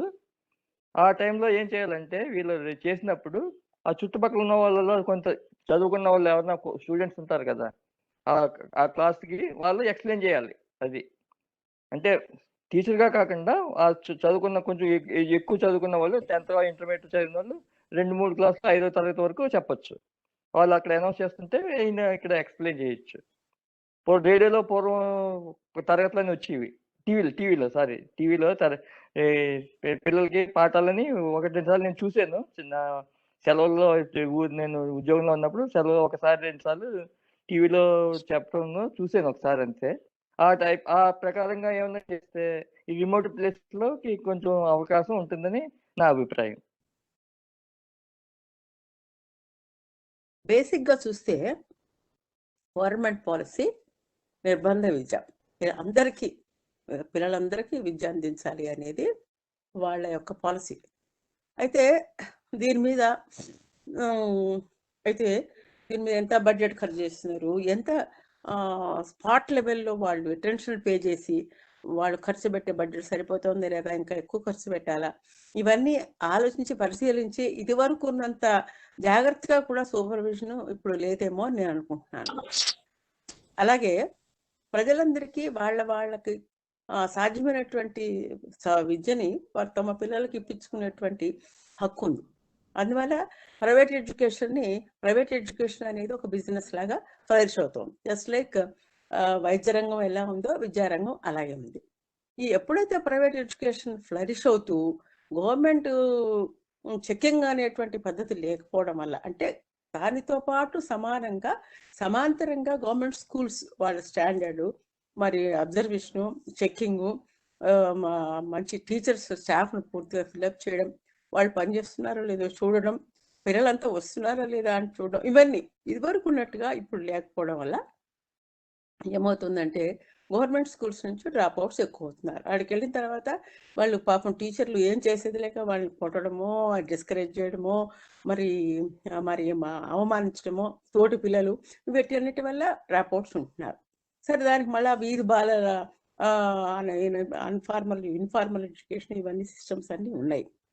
అయితే గవర్నమెంట్ ఎడ్యుకేషన్ మినిస్టర్ ఉన్నాడంటే ఆయన కేవలం ఆడ కూర్చుని ఆ సీఎం గారు ఏం చెప్తే అది చేయడం అలా కాకుండా ఆయన కూర్చుని ఆయన అఫీషియల్ ఇండమ్ ద్వారా సెక్రటరీ ద్వారా మరి ఆ డిఏఓలు ఎడ్యుకేషన్ ఆఫీసర్స్ వీళ్ళందరి ద్వారా హలో నిద్రపోవాలిగా పిల్లలు, లేకపోతే పొద్దున్నే స్కూల్కి వెళ్ళాలిగా.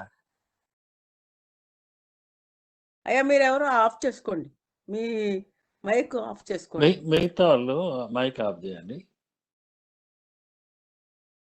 అయ్యా వాళ్ళు హెచ్చు దృష్టి పెట్టి వాళ్ళ డబ్బు తక్కువ ఖర్చు పెడుతున్నారు. ఆ ఖర్చు పెట్టే డబ్బు అయినా సరిగ్గా సద్వినియోగం అవుతుందా లేదా, పిల్లలందరికీ చదువు వస్తుందా లేదా, ఎంతవరకు వస్తుంది, ఎంత పర్సెంటేజ్ ఆఫ్ డ్రాప్ అవుట్స్ ఉన్నారు, అంత ఆడపిల్లలు వస్తున్నారు లేదా, వాళ్ళకి తగిన సదుపాయాలు ఉన్నాయా లేవా, ఇవన్నీ చూసుకుంటూ ఆ టీచర్లు వాళ్ళ యొక్క చెకింగ్లో, సూపర్విజన్లో, మరి గైడెన్స్లో వాళ్ళని పెట్టుకుని ఆ రిజల్ట్స్ అవి ఓరియంటేషన్ చూసుకుంటూ పోతే ఎడ్యుకేషన్ సిస్టము తప్పకుండా బాగుపడుతుందండి. అందుకనే కేరళ లాంటి స్టేట్లో బాగా ఎడ్యుకేషన్ ఉండడము, మరి ఆంధ్ర లాంటి స్టేట్స్లో చాలా తక్కువ ఎడ్యుకేషన్. అంటే ఎప్పుడైతే గవర్నమెంట్ వాళ్ళ యొక్క దృష్టి గవర్నమెంట్ స్కూల్స్ మీద ఇంత డబ్బు ఖర్చు పెడుతున్నాం, పిల్లలకు చదువు అందాలా, పిల్లలందరూ చదువుకోవాలి అని ఎప్పుడు శ్రమపడడం మొదలు పెడతారో, కృషి చేస్తారో, ఆ దృష్టితో చూస్తారో అప్పుడు వాళ్ళ ఓట్లు కూడా బాగా పడతాయి. ఎందుకంటే పిల్లలు బాగా చదువుకుంటారు, బాగా బడికెడుతున్నారు, మన పిల్లలు బాగుపడతారు అనేటువంటి ఆ యొక్క అభిప్రాయం ప్రజలకు వస్తుంది, ప్రజలు బాగుపడతారు. ఇది ఈ ground level supervision, ground level examination, ground level guidance and monitoring అనేది ప్రభుత్వం వారు చేసినట్టయితే తప్పకుండా గవర్నమెంట్ స్కూల్స్ బాగుపడతాయి. అది పెట్టుకోవాలి గవర్నమెంట్ తన యొక్క పాలసీ కింద. నా స్కూల్స్ రావాలి, పిల్లలు డబ్బు ఖర్చు పెట్టి ప్రైవేట్ స్కూల్స్కి వెళ్ళే పని ఉండొద్దు అనేటువంటి ఆ చిత్తశుద్ధితో కనుక వాళ్ళు పనిచేస్తే ఎడ్యుకేషన్ సిస్టమ్ అంతా బాగుపడుతుంది, చాలా మందికి విద్య లభిస్తుంది అని నేను భావిస్తున్నాను. అనుభవజ్ఞులైన టీచర్లు చెప్పిన దానికన్నా నేను చెప్పగలిగేది ఉండదు. సరే, ఇక్కడ రిమోట్ ప్లేసెస్లో అక్కడ మైకులు పెట్టి అదేమిటి విద్య అందించడం అనేది ఆ పంచాయతీ ఆఫీసుల మీద ఆధారపడి ఉంటుంది. వాళ్ళు ఇదివరకు రేడియో ప్రోగ్రాములు అలాగా పెద్ద పెద్ద మైక్ సెట్స్తో వినిపిస్తుండేవారు. పరిమితి ఆ టైం కాలంలో ఆ కాల పరిమితిలో వినిపించేవారు. ఆ విధంగా ఎడ్యుకేషన్ కూడా వినిపించవచ్చు రకరకాలుగా. ఆ పంచాయతీ ఆఫీస్ మీద, ఆ ప్రెసిడెంట్ మీద, వాళ్ళ యొక్క అవేర్నెస్ మీద, అలర్ట్నెస్ మీద ఆధారపడి ఉంటుంది. ఇవన్నీ కూడా విద్య ప్రజల్లోకి, పిల్లల్లోకి ప్రబలంగా వెళ్ళడానికి బాగా కారణమవుతాయని భావిస్తున్నాను. కరోనా వచ్చిన తర్వాత డ్రాప్ అవుట్స్ ఎక్కువ అయ్యారండి నేను గమనించితే. ఏమిటి అని అంటే, ప్రైవేట్ స్కూల్ వాళ్ళేమో ఆల్రెడీ పిల్లలు రావట్లేదు కాబట్టి మీరు స్కూల్కి వెళ్ళని పిల్లలు ఎవరైతే ఉంటారో వాళ్ళకి ఫీజులు అయితే మామూలుగానే వేస్తున్నారు. ఆ ఫీజులు కట్టుకునే గవర్నమెంట్ స్కూల్ ప్రైవేట్ స్కూల్కి వెళ్ళి ఎల్కేజీయో యూకేజీయో లేకపోతే ఫస్టో సెకండోకి వెళ్ళేవాళ్ళు ఎంతెంత చిన్న ఉద్యోగస్తులు, అందులోనూ చిన్న పిల్లలకి 2 ఏళ్ళు స్కూల్ జరగలేదు. ఇప్పుడు కొత్తగా వచ్చిన పాలసీ ఏంటంటే, మొన్న ఈ మధ్య నేను తీసుకెళ్ళి ఒక గవర్నమెంట్ స్కూల్లో ఒక డ్రాప్ అవుట్ని తీసుకెళ్ళి చేర్చితే ఒక డిప్యూటీ డిఓ వచ్చేసి తీసేశాడు. ఏమిటి అని అంటే, ఆ ప్రైవేట్ స్కూల్లో అక్కడ ఫీజులు కట్టిన తర్వాత అక్కడ ఇది ఆ పేరు తీసేయాలి.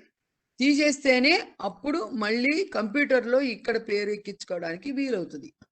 ఇంత దుర్మార్గమైన ఇది ప్రవేశపెట్టారండి ఇప్పుడు ఈ సంవత్సరం. ఎంతమందికి తెలుసో తెలీదో, నేను ఈ ప్రయోగం చేశాను 2-3 చోట్ల కూడా, మొత్తం అట్టర్ ఫెయిల్యూర్ అయ్యాను. దాంట్లో కామారెడ్డి వెళ్ళినప్పుడు యూనియన్ వాళ్ళని అడిగాను, రమణ సార్ అని మన ఆయన వీళ్ళు అడిగితే వాళ్ళు ఏం చెప్పారు అని అంటే, ఒకటే అంతా కంప్యూటరైజ్ చేయటం వల్ల పిల్లల్ని ఒకే చోట ఉండాలి కానీ కంప్యూటరైజ్ 2 చోట్ల 3 చోట్ల ఉంటే వాళ్ళు కూడా హ్యాండిల్ చేయలేరు కదా. అయితే ఈ సంవత్సరానికి 2 ఏళ్ల నుంచి పిల్లలకి చదువు లేదు కదా. చదువు లేనప్పుడు వాళ్ళు వస్తున్నందుకే సంతోషము. కాబట్టి పిల్లల్ని స్కూల్లో ఉంచండి అని గవర్నమెంట్ స్కూళ్ళల్లో వాళ్ళ నుంచి కూడా బయటికి పంపించేశారు. ఇప్పుడు నేను ఏ ప్రయోగం చేశారో ఆ పిల్లలు బయట తిరుగుతున్నారండి. ఏం చేస్తాం ఇప్పుడు ఏమిటి అని అడిగితే నేను వెళ్ళి 12,000 కట్టాలండి వాళ్ళు, ఇదిగో ఇంత ఫీజు. ప్రైవేట్ స్కూల్ వాళ్ళ పరిస్థితులు అలా ఉన్నాయి. పోనీ యూనియన్ వాళ్ళని అడిగాను, ఏంటమ్మా మరి అసలు జరుగుతూ ఉన్నది ఏంటి, మరి ఎంతమంది పిల్లలు ఉన్నారు హై స్కూళ్ళల్లో, ఏమిటి పరిస్థితి, టీచర్లు ఎంతమంది ఉన్నారు అంటే, సైన్స్కి ఉంటే సోషల్కి లేరు, సోషల్కి ఉంటే మ్యాథ్స్కి లేరు, అది పరిస్థితులు అన్నారు. అంటే 6 టీచర్లు ఉండాల్సిన చోట 2-3 టీచర్లు ఉంటే అసలు సబ్జెక్ట్ ఎలా చెప్పగలరు? 9th 10th క్లాసులు వాళ్ళకి, చిన్న క్లాసుల కంటే అది వేరే నడుస్తుంది, అటో ఇటో జరిగిన. ఇది చాలా భయంకరమైన పరిస్థితి ఉంది. దీన్ని ఎట్లా అధిగమిస్తామో అర్థం కావట్లేదు. ఈ విషయం ఏంటంటే కంపల్సరీ ఎడ్యుకేషన్ ద్వారానే ఇది సాధించగలం. ఎవరైనా ఎడ్యుకేషన్ మీద ఉన్నటువంటి ప్రేమ, ఈ సొసైటీ మీద ఉన్న ప్రేమ అది అర్థం చేసుకుని, బాత్రూమ్స్ ఉండవు, టీచర్లు ఉండవు, పరిస్థితులన్నీ కూడా రకరకాలుగా, పగలంతా స్కూళ్ళు, రాత్రి ఏమో రకరకాల వాటికి వాడుతున్నారు. ఇది చాలా దౌర్భాగ్యము. దీనిని ఏమన్నా మార్పు తెస్తేనే, అన్నిటికంటే ఎడ్యుకేషన్ డిపార్ట్మెంట్ మారితేనే, మార్పు వస్తేనే సమాజం మారుతుంది, సమాజం అభివృద్ధి చెందుతుంది అనడంలో ఎట్టి సందేహం లేదు. నేను దాన్నే నమ్ముతున్నానండి. మెయిన్గా అన్నిటికంటే ఎడ్యుకేషన్ డిపార్ట్మెంటే ముఖ్యం. అది నేను ఇవన్నీ కూడా ఇవన్నీ ఎదుర్కొంటానే, ఈ అధిగమిస్తానే. అరే ఇలా ఉంది ఏంటి సొసైటీలో, ఈ పిల్లాడు ఎందుకు డ్రాప్ అయ్యాడు, ఈ పిల్లాడు ఎందుకు చదవట్లేదు, ఇవన్నీ చూస్తానే బాత్రూమ్స్ కూడా లేని పిల్లలు, బాత్రూమ్స్ లేవు కాబట్టి పిల్లలు డ్రాప్ అవుట్ అవ్వటం, సమస్యలు రావటం, తర్వాత పొద్దున్నే తిండి పెట్టలేక స్కూళ్ళకి పంపలేకపోవటం, ఇవన్నీ ఉంటున్నాయి. అయితే పొద్దున్నే తిండి వండిచ్చేసి నేను ఆఖరిలో వెళ్ళి జాయిన్ అయ్యాను అనమాట, గెజిటెడ్ అడ్మినిస్ట్రేటర్స్గా. జాయిన్ అయితే మన గవర్నమెంట్ రైస్ ఇస్తుంది, పప్పు ఇస్తుంది, దాన్ని వండిచ్చి పెట్టడానికి ఏంటి, మీరు రెండమ్మా వండిచ్చాను, పొద్దున పూటే వండిచ్చేసి పొద్దున్నే రాగానే ఎవరు లేట్ వస్తే వాళ్ళు భోంచేసి క్లాసులకు వెళ్ళండి అనేదాన్ని. అలాంటప్పుడు నేను 100% రిజల్ట్స్ తెచ్చాను అక్కడ. అది విచిత్రం. నేను అంటాం ఏంటంటే, వాళ్ళకి కడుపు నిండా తిండి లేక, ప్రశాంతమైన మానసిక స్థితి లేక, ఆక్సిజన్ లేక, మానసికంగా ఫ్రెష్నెస్ లేక ఇబ్బంది పడుతున్నారు పిల్లలు అనేది నేను గమనించాను. ఇది ఆవేదనపూర్వకమైన విషయమే, సమస్యే. కానీ దాని మానసిక స్థితిని తెలుసుకుని మనకున్న ఏదో ఇక్కడ సిటీలో ఉన్న హైఫై స్కూళ్ళను చూసి మనం అనుకుంటున్నాం కానివ్వండి, గ్రౌండ్ లెవెల్లో అయితే చాలా దౌర్భాగ్యంగా ఉన్నాయి. ఇప్పుడు కొంత మార్పు వచ్చింది, కొంచెం మార్పు వచ్చిందే కానీ పెద్ద మార్పులు ఏం రాలేదు. అన్నిటికంటే ముఖ్యంగా ఉద్యోగస్తులను తీసుకోకపోతే, టీచర్లను తీసుకోకపోతే చాలా సబ్జెక్టులు కోల్పోతారు. పిల్లలు కూడా ధైర్యంగా ముందుకెళ్ళలేరు. టీచర్లు కూడా ముందు అడుగు వేయడానికి కూడా ఇబ్బంది. 2 ఏళ్ల నుంచి ఈ పరిస్థితి ఉంది కదా, దీన్ని అధిగమించాలి. అసలు గతంలో ఉన్న సమస్యల గురించి అధిగమించితే కానీ స్ట్రీమ్ లైన్ చేయలేము స్కూళ్ళని అనేది నా అభిప్రాయం. థ్యాంక్స్ అండి. సమాజంలో చాలా చాలా దౌర్భాగ్య స్థితిలో ఉంది పిల్లల పరిస్థితులు. కాబట్టి దానికి అనుగుణంగా గవర్నమెంట్ కదిలితే తప్పితే చాలా వీటిని అధిగమించలేము అని నా అభిప్రాయం. ఇంకా అంటే చదవడము మరియు రాయడము ఈ 2 వస్తే లిటరేట్ కింద మనం తీసుకుంటాం. ఇదన్నమాట, చదవడం రావాలి, అలాగే రాయడం కూడా రావాలి. అప్పుడు మాత్రమే అతను లిటరేట్ అని మనం చెప్పగలం. అయితే అందరికీ విద్య సాధ్యమా అన్నప్పుడు మళ్ళీ మనకు ఒక ప్రశ్న ఎదురవుతుంది. ఏంటంటే, ఈ అందరికీ విద్య సాధ్యమైనటువంటి దేశాలు ఏమన్నా ఉన్నాయా అనేది కూడా మనం ఆలోచించాల్సి ఉంటుంది. సో నేను కొన్ని దేశాల పేర్లు 100% లిటరసీని సాధించినటువంటి దేశాలు కొన్నింటి పేర్లు నేను చదువుతాను. మొట్టమొదటి ర్యాంకులో ఉన్నటువంటిది అండోరా, 100% లిటరసీ రేటు కలిగి ఉన్నటువంటి కంట్రీ. 2వ ర్యాంకులో ఫిన్లాండ్, అది కూడా 100. అయితే 100% కాబట్టి ర్యాంక్ అని అనుకోనేది ఏం లేదు, అది కూడా నెంబర్ 1లోనే ఉంటుంది. So next Greenland 100% literacy, Vatican 100% literacy, లీచెన్ లీచెన్స్టీన్ ఏదో ఉంది, నాకు అది ప్రొనౌన్స్ చేయడం రావడం లేదు, అది 100% ఉంది. Luxembourg 100%, Norway 100%, north Korea 100%. ఇవి 100% లిటరసీ సాధించినటువంటి కంట్రీస్. సో దీనివల్ల మనకి ఏమనిపిస్తుంది అంటే మనం కూడా సాధించగలము, లేదా 100% కాకుండా 90% దాటి చేరుకోగలము అనేటువంటిది మనం ఆలోచన చేయవచ్చు. అయితే ఈ 100% లిటరసీకి మరి ఆ దేశాలలో ఎలా సాధ్యమైంది అనేటువంటి అంశాలు మన దేశస్థులు అంటే పాలకులు, దాన్ని తర్వాత మేధావులు అన్ని అంశాలని పరిశీలన చేసి అక్కడి పద్ధతుల్ని ఇక్కడ మనం అడాప్ట్ చేసుకున్నట్టయితే ఆ మార్గంలో మనకు కొంత సాధించేటువంటి అవకాశాలు ఉన్నాయి. రెండవది, మరి అందరికీ విద్య కొరకు మనం కొన్ని విషయాల్ని పరిగణనలోకి తీసుకోవాల్సినటువంటి అవసరం ఉంది. ఏంటి అవి అంటే, ఈ అంశాలు ఏంటి ముఖ్యంగా ప్రభావితం చేసేటువంటి అంశాలు ఏంటంటే, ఒకటి దేశం యొక్క జనాభా, రెండోది ఆ దేశపు భౌగోళిక పరిస్థితులు, తర్వాత శీతోష్ణ స్థితి,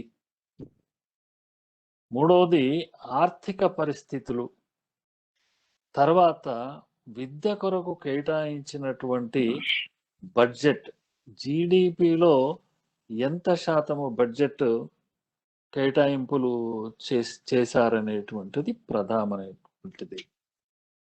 తర్వాత నాలుగవది సామాజిక పరిస్థితులు, మీడియా, తర్వాత సామాజిక కార్యకర్తలు, తర్వాత సామాజిక సంస్థల యొక్క కృషి.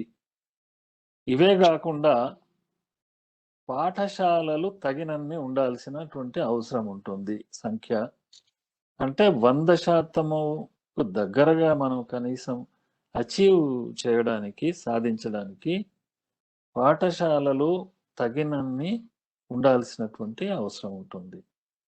దానికి ఉపాధ్యాయులు కూడా తగినంత మంది ఉపాధ్యాయులు నియామకం జరగాల్సి ఉంటుంది. దానివల్ల ఇటు ఎంప్లాయ్మెంట్ క్రియేట్ అవుతుంది, అటు లిటరసీ సాధించడానికి మనకు కొంత ఉపయోగపడుతుంది.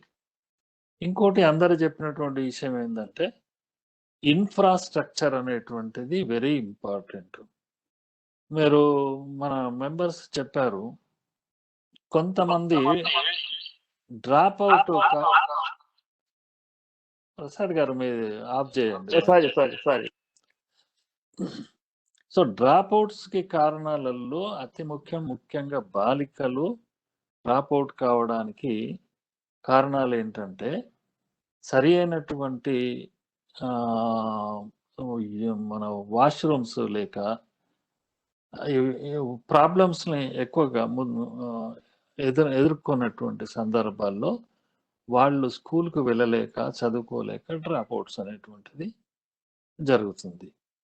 ఇది కూడా చాలా అతి ముఖ్యమైనటువంటి, ఎందుకంటే వసతులు సరి అయిన అవసరం ఉన్నటువంటి వసతులు లేనప్పుడు పిల్లలు చదువుకునేటువంటి అవకాశం లేదు. ఇది తర్వాత ఆ ఇన్ఫ్రాస్ట్రక్చర్, కూర్చోవడానికి సరి అయినటువంటి వసతి అంటే బల్లలు కానీ, బోధించడానికి సరిపడా పరికరాలు, బోర్డు, ఇవన్నీ కానీ, ఇంకా చాలా విషయాలు అవన్నీ పరిగణలోకి తీసుకోవాల్సి ఉంటుంది. ఇవన్నీ సరి అయిన బిల్డింగు లేక, ఇప్పుడు కొన్ని ఏదో చెట్ల కింద అంటే అది వర్షం పడితే అక్కడ మనం చదువుకోలేని పరిస్థితి. తర్వాత గుడిసెలు అవి గ్రామాలలో చూసినట్టయితే అందులోనే పాఠశాలలు నడపడం, ఇవన్నీ జరుగుతాయి కాబట్టి అక్కడ కూడా సరైన బోధన కానీ నేర్చుకునే అవకాశం కానీ ఉండదు. సో ఇవన్నీ కూడా పరిగణలోకి తీసుకోవాలి. అట్లాగే కొంతమంది, ఇప్పుడు మనం పృథ్వీ గారు చెప్పినట్టుగా రిమోట్ ఏరియాలలో ఉన్నటువంటి వాళ్ళకి కూడా విద్యా బోధన జరగాలి అంటే అక్కడ నుంచి నియర్ బై ఉన్నటువంటి చోట వాళ్ళకి హాస్టల్ నిర్మాణం చేసి ఆ పిల్లలందరినీ హాస్టల్లో ఉంచి వాళ్లకు ఉచిత భోజనము వసతి ఏర్పాటు చేసి వాళ్లకు విద్య చెప్పాల్సినటువంటి అవసరం ఉంటుంది. అట్లాంటి సందర్భాల్లో మాత్రమే అతి మారుమూల ప్రాంతాలలో అటవిక ప్రాంతాలలో ఉన్న వాళ్ళకి విద్య అందేటువంటి అవకాశం ఉంటుంది. అట్లాగే ఆ రిమోట్ ఏరియాలలో ఉన్నటువంటి వయోజనులను కూడా హాస్టల్స్ ఏర్పాటు చేసి ఆ యువకుల్ని తీసుకొచ్చి స్కూల్లో నేర్పుతూ వాళ్ళకి హాస్టల్ ఫెసిలిటీ మరియు వాళ్ళకి ప్రోత్సాహకంగా కొంత స్టైపెండ్ రూపంలో వాళ్ళు ఇచ్చినట్టయితే వాళ్ళు అక్కడ ఉండి హాస్టల్లో ఉండి విద్య నేర్చుకునే అవకాశం ఉంటుంది. తిరిగి వాళ్ళ ప్లేసెస్కి వెళ్ళినప్పుడు వాళ్ళే టీచర్లుగా అక్కడి వాళ్ళకు బోధించేటువంటి అవకాశం ఉంటుంది.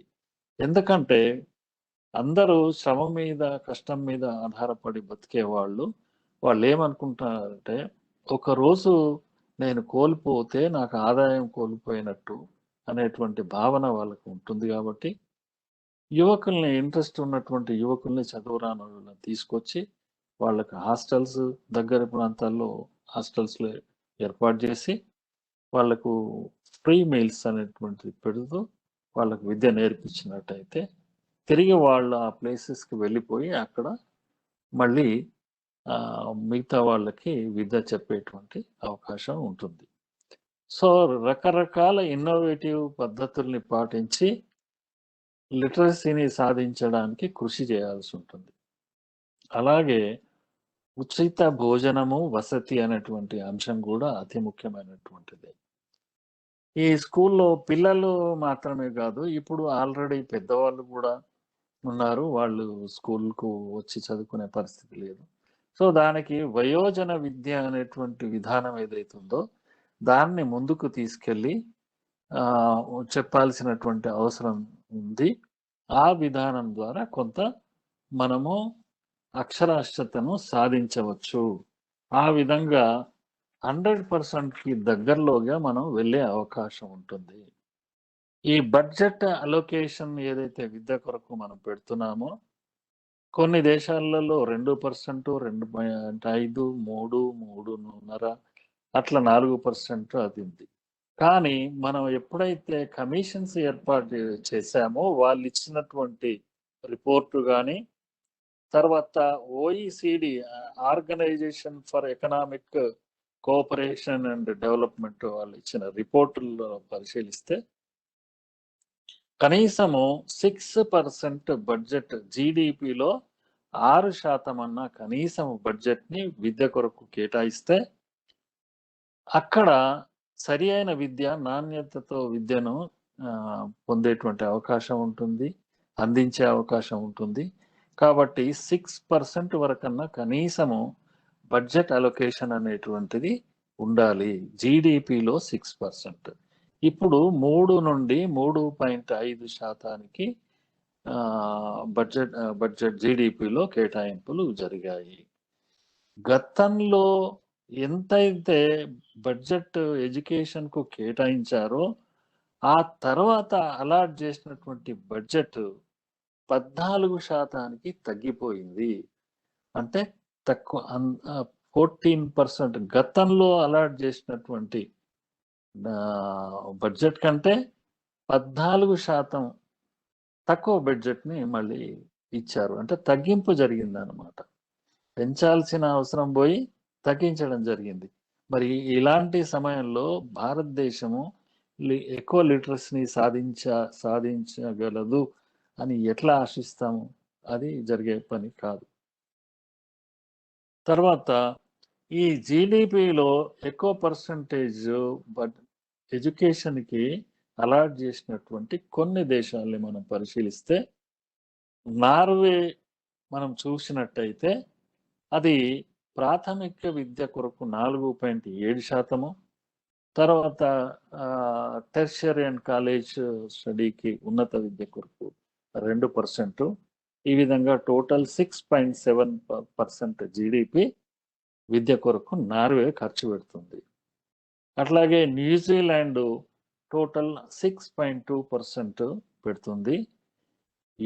UK 6.1%, USA 6%, Canada 5.8%, France 5.2%. అంటే నేను కేవలం ఇది ఒక 5% మించి ఉన్నటువంటి దేశాల లిస్ట్ని మీకు చదివి వినిపించాను. అయితే గతంలో మనకి ఒక కమిషన్ ఇచ్చినటువంటి రిపోర్ట్ ప్రకారంగా వాళ్ళు ఇచ్చింది ఏంటంటే 900 కాలేజీ నుంచి, అంటే అప్పుడున్న ఈ 350 కాలేజీలు యూనివర్సిటీస్ అయితే దాన్ని 1500 యూనివర్సిటీల వరకు పెంచాలి అని చెప్పి కమిషన్ రిపోర్ట్ ఇచ్చింది. అది ఇప్పుడు 900 వరకు వచ్చింది. ఇంకా అంటే వాళ్ళు ఇచ్చిన 1500 మార్క్ని, యూనివర్సిటీస్ మార్క్ని మనం దాటలేకపోయాం. ఎందుకు అంటే వాళ్ళు ఇదంతా స్టడీ చేసి ఎంతవరకు అందుబాటులో ఉన్నట్టయితే ఎక్కువ కాలేజీలు కానీ రకరకాల సబ్జెక్టుల మీద, అంటే వృత్తి విద్య కోర్సులే కావచ్చు, మిగతా కావచ్చు, అందుబాటులో ఉంచితే అప్పుడు ఉన్నత విద్యలో కాలేజీ విద్య కూడా అందరికీ అందుబాటులో ఉంటుంది, ఆ లెవెల్ వరకు వెళ్తారు అనేటువంటి ఉద్దేశంతో యూనివర్సిటీల సంఖ్యని పెంచాలి అనేటువంటి సజెషన్ వాళ్ళు ఇవ్వడం జరిగింది. 3 స్థాయిల్లో జరిగేటువంటి ఈ విద్యా విధానము ఉంది. అది మొదలు ప్రైమరీ స్కూల్స్, రెండవది సెకండరీ స్కూల్స్, తర్వాత high schools and tertiary and college education. ఈ 3 పద్ధతులు, 3 అంచెల విధానంలో జరుగుతోంది అన్నమాట. సో ఇది అందువల్ల అక్షరాస్యతను సాధించడానికి 2009 ఆగస్టు 4 రోజున చట్టం అనేటువంటిది రూపొందించడం జరిగింది. ఉచిత విద్య, నిర్బంధ విద్య అనేటువంటి అంశం మీద చట్టాన్ని రూపొందించారు. అది 1 ఏప్రిల్ 2010 నాడు అమల్లోకి వచ్చింది. ఇది రైట్ టు ఎడ్యుకేషన్ యాక్ట్ అన్నమాట, RTE. అంటే దీంట్లో ఏముంటుంది? ఫ్రీ ఎడ్యుకేషన్ ఉంటుంది అండ్ కంపల్సరీ ఎడ్యుకేషన్ ఉంటుంది. దీంట్లో 6 సంవత్సరాల నుండి 14 సంవత్సరాల వయస్సు ఉన్నటువంటి వాళ్ళకి ఫ్రీ ఎడ్యుకేషన్ కంపల్సరీ అందించాలి. అంటే 8వ తరగతి వరకు విద్యను ఫ్రీగా అందించాలి అనేటువంటిది ఇది కేంద్ర ప్రభుత్వం అప్పుడు చట్టం చేసింది. దాంట్లో అప్పుడు మన్మోహన్ సింగ్ గారు యొక్క ఉన్నటువంటి సమయంలో ఈ చట్టము చేయబడ్డది. ఆ తర్వాత రాష్ట్రాలన్నిటికి కూడా ఒక సూచన చేయబడింది. అన్ని రాష్ట్రాలు కూడా రాష్ట్ర పరిస్థితులకు అనుగుణంగా చిన్న చిన్న మార్పులు చేర్పులతో మళ్ళీ రాష్ట్ర ప్రభుత్వాలు కూడా చట్టాలు చేయమని చెప్పారు. దాంతో అన్ని రాష్ట్రాలు కూడా ఈ ఉచిత నిర్బంధ విద్యను అమలు చేయడానికి చట్టాలు కూడా చేశాయి.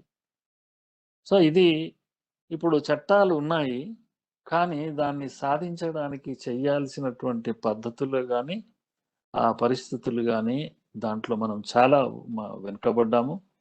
రాష్ట్రాలు వెనుకబడ్డాయి, దేశం దాంతో వెనుకబడింది.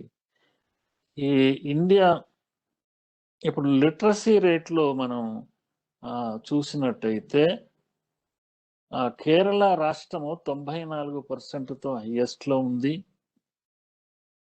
తెలంగాణ గవర్నమెంట్, తెలంగాణ రాష్ట్రము 66.5% అయితే ఏపీ 67% వరకు లిటరసీ రేట్ని సాధించింది 2021 యొక్క ఇవి ఫిగర్స్ అన్నమాట. ఇండియా యావరేజ్ మాత్రం 77.7%లో ఉన్నది ఇండియా యొక్క యావరేజ్. సో మనము కంట్రీ యావరేజ్ను తెలంగాణ స్టేట్ అందుకోలేదు, ఇటు ఆంధ్రప్రదేశ్ అందుకోలేదు. ఇది ఇప్పుడు ఉన్నటువంటి ఈ పరిస్థితి అన్నమాట. సో ఎన్నో అంశాలు అందరికీ విద్య అనేటువంటి దాంట్లో ఎన్నో అంశాలను పరిగణనలోకి తీసుకోవాల్సి ఉంటుంది. తర్వాత ఈ సామాజిక సంస్థలు, సామాజిక కార్యకర్తల యొక్క పాత్ర కూడా అతి ప్రధానంగా ఉంటుంది. మరి పాలకులు ఎందుకు వాటిపైన సరి అయిన దృష్టి పెట్టలేకపోతున్నారో తెలియదు. వాళ్ళు ప్రపంచ దేశాలలో అత్యధిక విద్యా లిటరసీని సాధించిన దేశాల్లో ఉన్న పరిస్థితులను, అక్కడి విధానాలను పరిశీలించాల్సిన అవసరం ఉంది. దాన్ని మన దేశంలో ఇంప్లిమెంట్ చేసి త్వరితగతిన సంపూర్ణ అక్షరాస్యతను సాధించడానికి కృషి చేయాల్సినటువంటి అవసరం ఉంది. అలాగే ఇప్పుడు మనం చూసినట్టయితే కేరళలో ఇప్పుడు మన చట్టం ఏదైతే 1 ఏప్రిల్ 2010లో నిర్బంధ విద్య, ఉచిత విద్య అనే చట్టం వచ్చిందో, దానికేమంటే ముందే కేరళలో అంటే 1957లోనే అక్కడ 12వ తరగతి వరకు కూడా నిర్బంధ ఉచిత విద్య అమల్లో చేయబడ్డది. 1957 నుండే. మనం ఇప్పుడు ఏం చెప్తున్నాము, 4 to 16 ఇయర్స్ మధ్య వాళ్ళకి మనం ఈ చట్ట ప్రకారము ఇదవుతుంది. అంటే 8వ తరగతి వరకు ఖచ్చితమైనటువంటి నిర్బంధ విద్య, ఉచిత విద్య. కానీ కేరళ సాధించింది ఏంటంటే 1957 నుండే అది 12వ తరగతి వరకు నిర్బంధ మరియు ఉచిత విద్యను అందించింది. కాబట్టి అది లిటరసీలో అన్ని రాష్ట్రాల కంటే ముందుంది. అక్కడ ఎక్కువ మంది విద్యావంతులు ఉన్నారు. ఇది జరిగినటువంటి దీంట్లో మనం చూసినట్టయితే ఎలా అభివృద్ధి సాధించగలిగినాయంటే ఇవన్నీ కారణాలు. కర్ణాటకలో అంతకుముందే 10వ తరగతి వరకు ఉచిత విద్య ఉందన్నమాట. అంటే మన చట్టంలో 8th వరకు కంపల్సరీ, అంటే 14 ఏజ్ వరకు అని అన్నాం కదా. కానీ అది కర్ణాటకలో ఆల్రెడీ 10th వరకు ఉచిత విద్య, తర్వాత నిర్బంధ విద్య అనేది ఉంది. అక్కడ కర్ణాటకలో student and teacher and student నిష్పత్తి 1:25 ఉన్నది. అంటే ఒక ఉపాధ్యాయుడు 25 మంది పిల్లలు అనేటువంటి దానికి ఉంది. సో ఇది కూడా మెయిన్ ఇంపార్టెంట్ పాయింట్. ఈ పర్సంటేజ్ను కరెక్ట్గా మెయింటైన్ చేయాలనుకుంటే ఇంకా బోలెడన్ని టీచర్స్ పోస్టులు క్రియేట్ అయ్యేటువంటి అవకాశం ఉంది. అంటే ఎంప్లాయ్మెంట్ జనరేట్ అవుతుంది. సో ఇక్కడ ఏంటంటే మన ఆర్థిక పరిస్థితుల్ని, ఉత్పత్తిని ఇంక్రీజ్ చేయడం వల్ల, నూతన టెక్నాలజీ వాడడం వల్ల మన ఆర్థిక పరిస్థితుల్ని మెరుగుపరుచుకున్నప్పుడు మిగతా అన్నీ కూడా సాధ్యమవుతుంది. ఎందుకంటే ఏదైనా ప్రతి అంశం కూడా ఆర్థిక పరిస్థితుల చుట్టే తిరుగుతుంది. కాబట్టి అది మనం సాధించగలిగితే విద్య విషయంలో కూడా 100% దగ్గరగా వెళ్ళే అవకాశాలు త్వరలోనే మనం చూడబోతాము. మరి పాలకులు ఇవన్నీ ఆలోచించాలి, మేధావులు ఆలోచించాలి, ఆలోచన పరులు ఆలోచించాల్సినటువంటి విషయము. So thank you very much.